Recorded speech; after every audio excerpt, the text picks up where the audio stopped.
Mesdames, Messieurs, bonjour, très heureux de vous retrouver sur Panafricaniste TV, la chaîne de télévision des panafricanistes. Tous les jours, nous vous apportons le meilleur de l'information sur un plateau d'or. Comme le déclare d'ailleurs quelqu'un, et moi, comme j'aime le dire, la nourriture de l'esprit, c'est l'information. Quand cette information manque, on parle de constipation mentale. Par conséquent, on s'accroche aux rumeurs, à un langage ordurier, cartisard et bien d'autres choses qu'on ne saurait citer ici. Sur ce, Mesdames, Messieurs, bienvenue à toutes et à tous à cette autre édition de Parole panafricaniste sur votre chaîne de télévision Panafricaniste TV. Et notre première interrogation du jour, fusion CEMAC-CEAC, Union monétaire et sous-régionale, la fin du CFA, c'est notre grande interrogation. Fusion CEMAC-CEAC, Union monétaire et sous-régionale, la fin du CFA, c'est notre grande interrogation.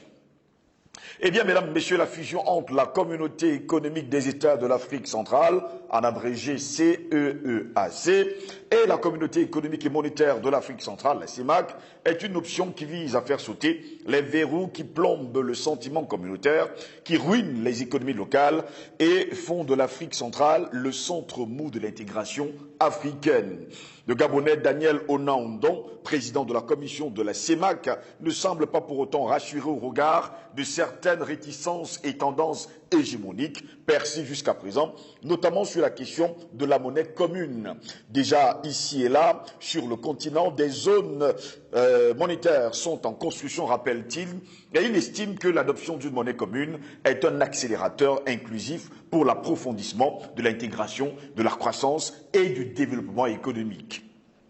L'objectif de la fusion des zones économiques de l'Afrique centrale est aussi de relancer les échanges entre les pays. En somme, les débats préliminaires relèvent et surtout révèlent les dissensions sur le type de fusion et sur la monnaie. Sera-ce une fusion-absorption ou une fusion-constitution, c'est-à-dire de la CEMAC et de la CEAC, laquelle absorbera justement l'autre? Les autorités de la CEMAC pensent qu'elles sont mieux outillées en matière de stabilité monétaire pour absorber les 7 autres pays, donc imposer un autre franc, on le précise encore, qui pose d'ailleurs le franc CFA actuel. Enfin, on observe ici à Yaoundé également la grande absence des représentants de la communauté économique des pays des Grands Lacs qui se constitue d'ores et déjà un mauvais signal. Mais on le sait également, mesdames, messieurs, les échanges commerciaux dans les 11 États d'Afrique centrale sont plombés par l'absence d'un réseau aérien direct entre la plupart des pays de cette grande région. Parfois, l'avion quittant Douala pour Kinshasa ou pour Kigali passe d'abord par Nairobi ou Addis Abeba, Lomé ou Cotonou. L'Afrique centrale est aussi segmentée par l'usage de 6 monnaies différentes non convertibles entre elles, ce qui fait déjà problème. Et voilà pourquoi ces États pensent à une monnaie commune. Eh bien, en tout cas, une autre assise est prévue pour le mois d'octobre prochain. Les visas trop coûteux, parfois au-delà de 100 000 francs CFA, comme entre Douala et Kinshasa, et les barrières douanières ne fluidifient pas non plus les mouvements de personnes et des biens du Tchad en Angola ou du Cameroun au Burundi.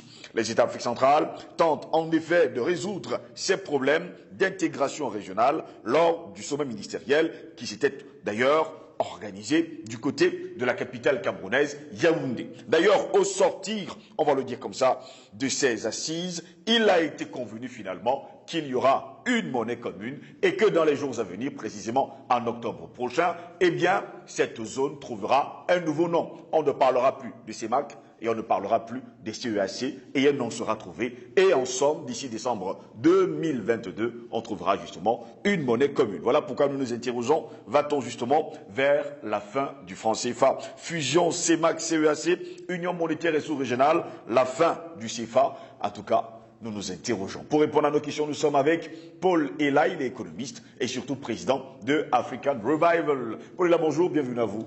Bonjour Steve, un sujet très intéressant encore ce matin, comme tu sais les trouver. Bonjour à tous les millions de téléspectateurs de Panafricaniste TV. C'est un plaisir d'être sur ce plateau une fois de plus.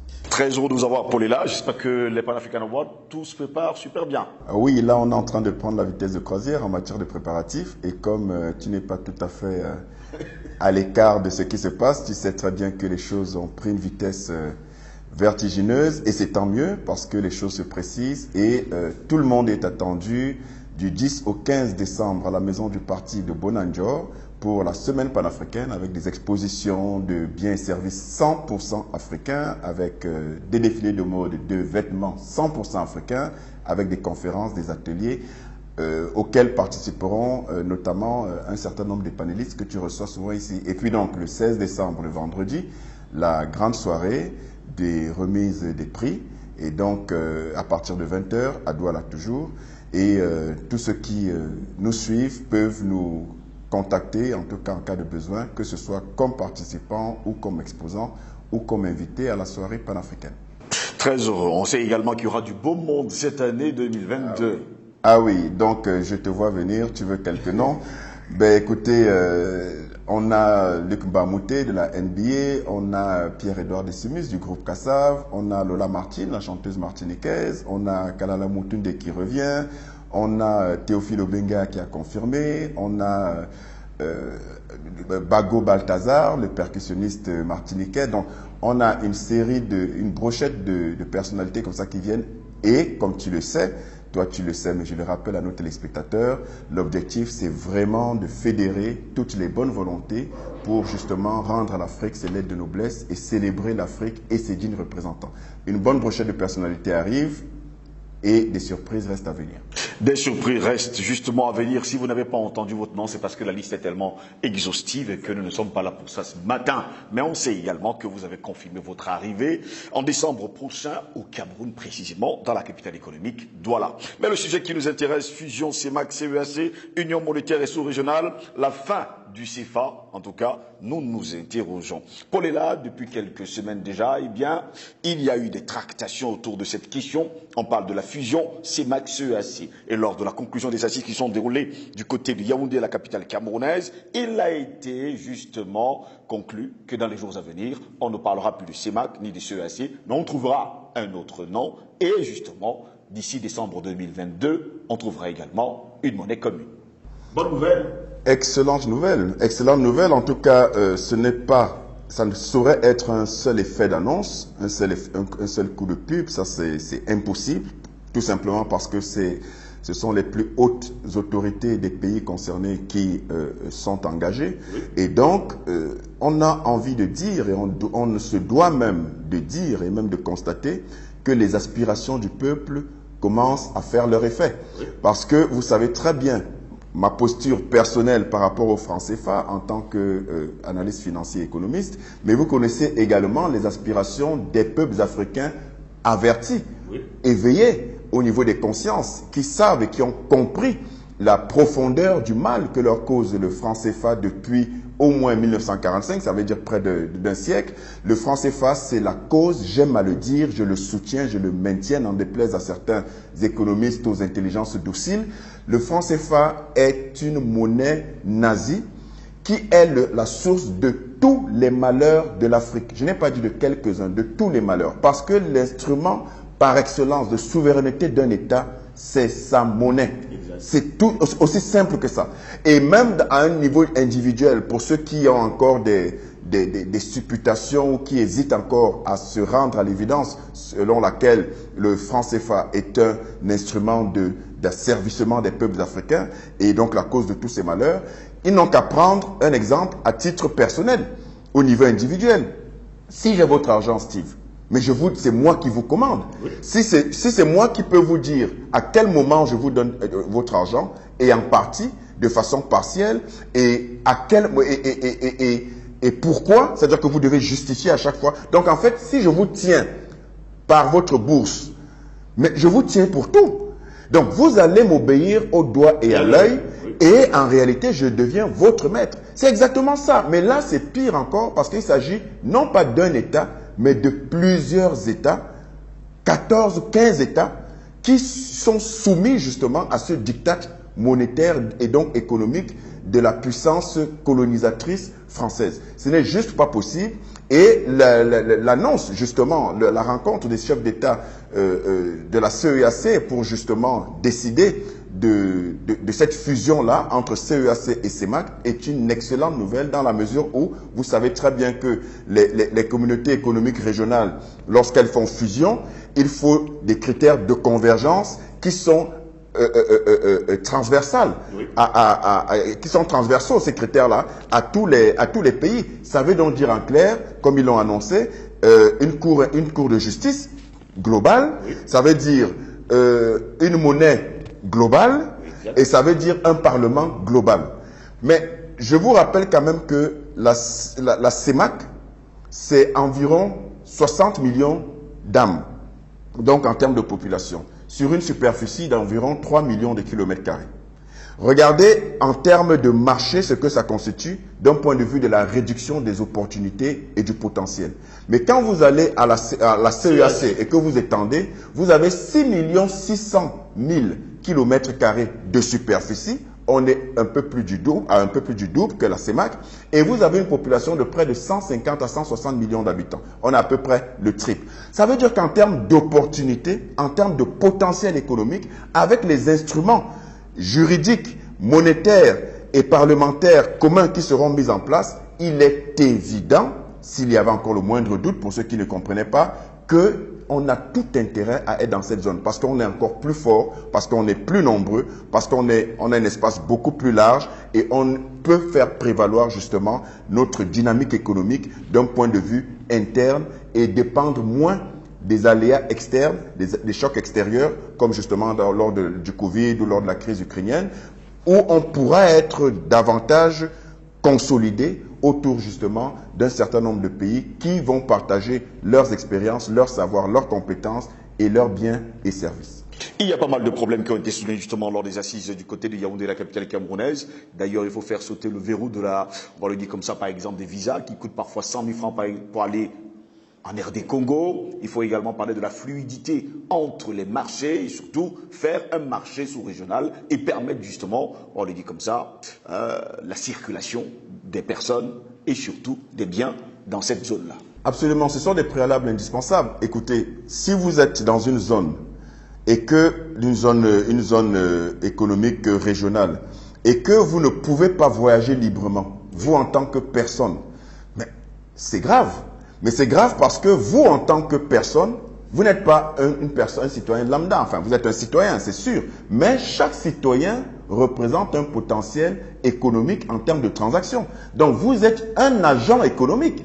En tant qu'individu, vous, Steve Goss, vous êtes un agent économique. Oui. Moi, Paul est là, je suis un agent économique. Ça veut dire des personnes susceptibles d'engager des transactions avec un effet sur l'économie du ou des pays en relation. Et donc, si vous ne pouvez pas vous déplacer librement, quand vous voulez, comme vous voulez, pour justement engager des opérations économiques, mais il est évident que ça a un impact négatif sur les transactions commerciales et économiques et donc sur la santé économique du pays ou des pays de la zone. Donc, il est indispensable, c'est d'ailleurs un impératif, que les barrières de visa tombent et qu'il y ait véritablement libre circulation des biens et des personnes, parce que aussi bien que les personnes, comme je viens de l'indiquer tout à l'heure, que si les biens ont des barrières tarifaires et douanières extrêmement élevées, mais c'est clair que ça freine les échanges entre les pays. Donc, il faut revoir tout ça, remettre tout cela à plat, permettre aux individus de la zone, quand elle sera élargie avec la fusion de la CEAC et de la CEMAC, de circuler librement, oui, parce que ça crée une certaine dynamique économique et ça rend donc les États ensemble plus forts et permettre évidemment également que les biens puissent circuler librement, en tout cas avec le moins de barrières tarifaires et douanières possibles. Je vous rappelle quand même qu'il faut toujours savoir d'où on part. Moi, j'aime bien toujours savoir d'où on part parce que ça permet de se projeter, de comprendre où est la source de nos problèmes. Exact. Alors, je vous rappelle que en 1884-1885, la fameuse conférence de Berlin, l'objectif était justement de diviser l'Afrique, ce qui s'est fait, tel un gâteau qu'on se partage entre prédateurs. Et l'objectif de diviser l'Afrique, c'est quoi? Mais c'est justement de vous rendre faible et de pouvoir, on connaît tous le dicton, diviser pour mieux régner. C'est principalement ça leur objectif, mais ce n'est pas fini. Mais regardez ce qui se passe au Mali. Quand on veut, avec l'Azawad, on dit qu'on va diviser le nord du Mali. L'objectif, c'est toujours de diviser. Regardez ce qui s'est passé au Soudan. Maintenant, il y a le Sud-Soudan, il y a le Nord-Soudan. Partout où il y a, regardez ce qui est en train de se passer en RDC, où certains prédateurs impérialistes occidentaux prônent et préconisent de façon malveillante la scission du Kivu, mais parce qu'ils savent que le Kivu, à lui seul, correspond à à 3, 4, 5 fois les richesses de l'Europe à elle seule. Donc, il faut diviser pour mieux se servir et il est donc de bon ton, quand les consciences sont éveillées, après qu'on nous ait floués pendant longtemps, qu'on se rende compte que réparer la situation de nos pays, économique, social et politique, c'est de se remettre ensemble, même si on ne forme pas encore un seul pays, mais c'est par étapes. Qu'on soit au moins dans des zones d'économie régionale qui permettent qu'on soit beaucoup plus fort. Jusqu'à preuve de contraire, on a noté quand même l'absence des pays des grands lacs qui n'ont pas justement été là. C'est le premier hic dans cette histoire. Est-ce qu'on peut penser réellement que dans les jours à venir, on peut réellement parler de fusion? Alors, il y aura toujours des velléités à la dissension, toujours. Je pense que, en réalité, rien ne se fait facilement par un claquement de doigts. Ça, j'en suis certain. Il y aura des difficultés, mais je suis convaincu qu'ils finiront par retrouver raison et qu'ils vont rejoindre le projet parce que il y va de l'intérêt de tout le monde. Ce n'est pas une histoire où certains vont en profiter, d'autres pas. Regardez par exemple le Cameroun, le Congo, la Guinée équatoriale, le Gabon aussi, Sao Tomé et Principe. Vous vous rendez compte qu'on a au moins dans ce projet de fusion 4 à 5 pays qui font partie du Golfe de Guinée. Et c'est quoi le Golfe de Guinée? C'est l'une des régions les plus riches de tout l'univers, de toute la planète.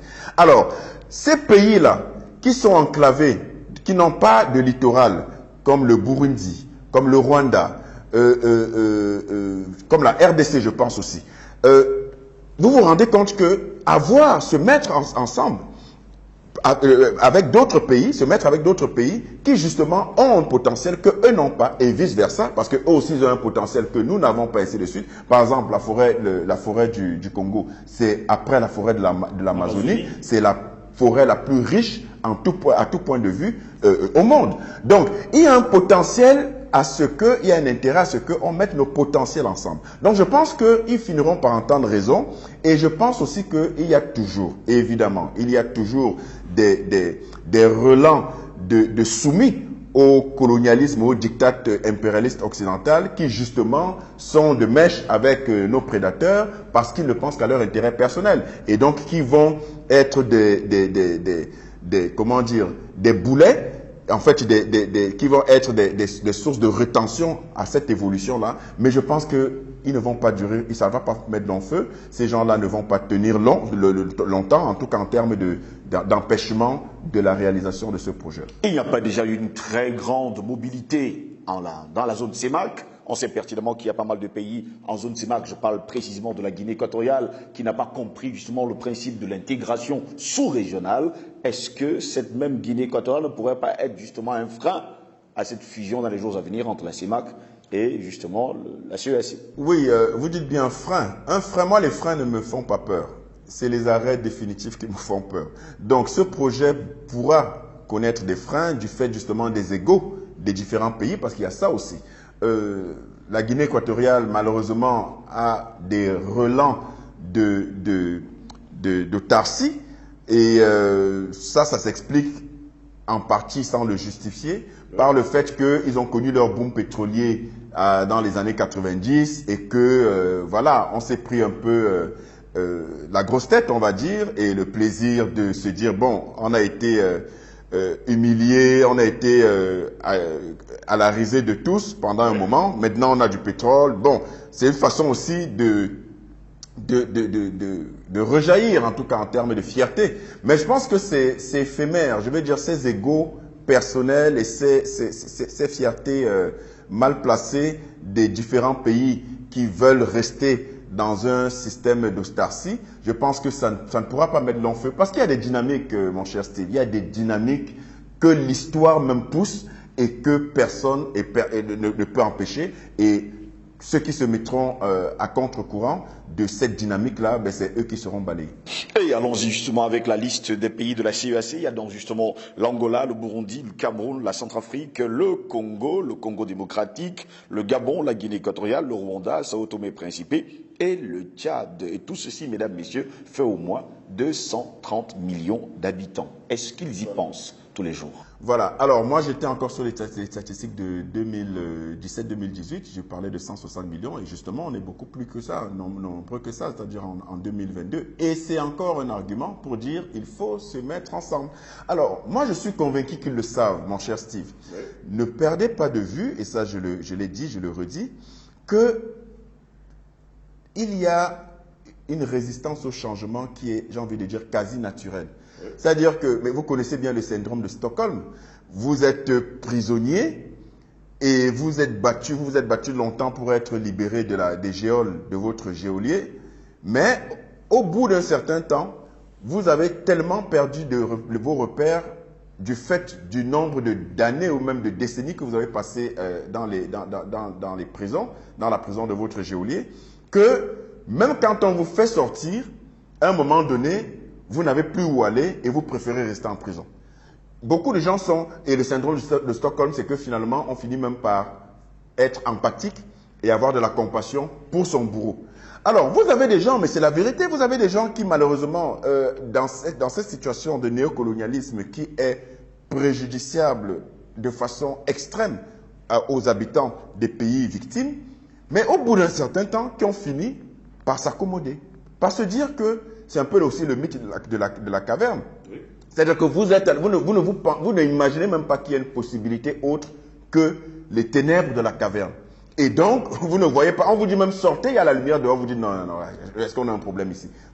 Parce que pour vous, votre quotidien, votre naturel, votre norme, c'est les ténèbres de la caverne. Donc vous avez plein de gens qui sont encore dans le mythe de la caverne parce qu'ils ont l'impression que la situation de néocolonialisme que nous vivons, ils n'ont pas l'impression qu'il y a quelque chose d'autre. Moi, j'ai discuté avec quelqu'un dernièrement, et quelqu'un qui en a dans le cerveau, je vais dire, pas seulement en termes d'études, parce qu'il en a fait, mais également en termes de sens de la répartie. Quelqu'un qui, quand vous discutez avec lui, vous sentez qu'il en a dans son crâne. Mais le bonhomme, qui est un aîné d'ailleurs, me disait comment il trouve qu'on en veut au franc CFA pour rien, alors que ça nous fait tellement de bien. Vous vous rendez compte? Non, en réalité, il est de bonne foi, mais il se trompe justement de bonne foi. Parce qu'il n'a pas connu autre chose. Et dans son esprit, je rappelle quand même que le franc CFA date de 1945. Il a beau être mon aîné, il n'était même pas programmé en 1945. Et donc, il n'a connu que ça. Aussi intelligent et supposé éclairé qu'il est, il est dans le mythe de la caverne. Il est dans la situation de celui du prisonnier qui est frappé du syndrome de Stockholm. C'est-à-dire que lui trouve que non, ça crée de la stabilité. Et tout ça parce que justement, dans ses livres scolaires, dans ses livres universitaires, on lui a rabâché les oreilles avec des économistes en carton qui sont à la solde justement des impérialistes occidentaux, qui lui ont fait comprendre que la stabilité, d'un point de vue de la maîtrise de l'inflation, c'est la panacée en fait d'une monnaie, alors que c'est archi faux. Donc, juste pour dire que les retards, les ralentissements dus aux freins des uns et des autres sont en partie dus au fait que ces personnes-là, d'une part, il y en a qui sont à la solde de l'Occident et qui ne veulent pas que ça bouge pour préserver leurs intérêts personnels, leur confort personnel et celui de leur petite famille. Mais vous avez une autre catégorie qui sont dans l'erreur de bonne foi et qui ne se rendent pas compte qu'il peut avoir autre chose que ce qu'ils connaissent depuis leur naissance. Pour terminer, il y a également eu ce problème de fusion-absorption. Jusqu'à preuve de contraire, les deux parties sont en train de chercher justement ce qu'il faudra faire. Quelle est la formule? Fusion-absorption. Maintenant, qui va absorber qui? C'est là la grande interrogation aujourd'hui. Alors, vous avez effectivement plusieurs types de fusions. C'est des choses qu'on voit également en management et dans la gestion en général. Ça se voit au niveau des entreprises. Quand une entreprise veut faire fusion avec une autre, vous avez une qui peut absorber l'autre. Donc, l'autre disparaît au profit de celle-là. C'est-à-dire que si vous êtes, c'est pour nos téléspectateurs, vous êtes Steve, la société Steve Ngos, je suis la société Polela. Si il y a plusieurs formules de fusion. Si on fait fusion et que c'est une fusion-absorption et que c'est moi qui vous absorbe, la société va désormais s'appeler Polela. Mais si on fait une scission, scission, ça veut dire que nous, on vient chacun avec son identité, mais on est des identités qui cohabitent. Et là, on va s'appeler, par exemple, la société Polela Steve Ngos. Oui. Voilà. Donc, c'est pour que nos téléspectateurs comprennent. Donc, effectivement, au niveau des institutions, c'est la même chose. Donc, s'il s'agit d'une fusion-absorption, donc ce sera l'un ou l'autre qui absorbera. Ça veut dire que si c'est la CEMAC qui absorbe, c'est pas bon. Mais parce que la CEMAC est sous le franc CFA et que absorber, ça veut dire que nous, on va les soumettre au franc CFA. Ce qui est inconcevable, ce qui n'est même pas imaginable. Voilà, ce n'est pas possible. Ou alors l'inverse, c'est-à-dire que la CEAC nous absorbe, ce qui serait plus intéressant parce que l'une de nos priorités, c'est abandonner le franc CFA. Et je rappelle quand même que, je l'ai déjà dit, entre autres résolutions à venir, il y a la Cour de justice de la zone, il y a le Parlement et il y a la monnaie. Donc, c'est une question qui va nécessairement se discuter. Donc, il vaut mieux qu'on parle de fusion, absorption, mais de la part de la CEMAC, qui absorberait donc le reste, ou alors qu'on parle d'une fusion qui fait en sorte, parce que c'est une autre formule, que les deux structures disparaissent, c'est-à-dire qu'il n'y a pas d'absorption, il n'y a pas de scission, j'oublie le nom, mais une fusion globale, en fait, qui fait que les deux disparaissent et on trouve maintenant une autre identité. C'est ça, en fait, qui est idéal. Et donc, en tout cas, je reste confiant de ce que, le fait même, mon cher Steve, le fait même que ces chefs d'État, qu'on sait souvent liés, bounded, les pieds et mains par rapport à parfois leurs intérêts égoïstes, que leur font miroiter les puissances prédatrices occidentales, quand on sait qu'ils ont même pensé à ça, mais qu'ils n'ont pas fait que penser, ils sont allés se réunir pour en parler, et qu'ils projettent donc justement une autre session pour continuer. Et j'espère dans tous les cas. C'est déjà un bonheur total, parce que c'est à nous maintenant les populations de les soutenir et de leur dire « N'ayez pas peur, nous sommes avec vous, seule la légitimité de votre peuple et de vos peuples compte, et pas celle des adoubements des pays prédateurs. » Merci à vous, Paul, d'avoir été les nôtres. Merci. Mesdames, Messieurs, c'est ici que s'achève cette autre édition de Parole panafricaniste sur Panafricaniste TV. Au plaisir de vous retrouver très prochainement. Bonne journée à toutes et à tous.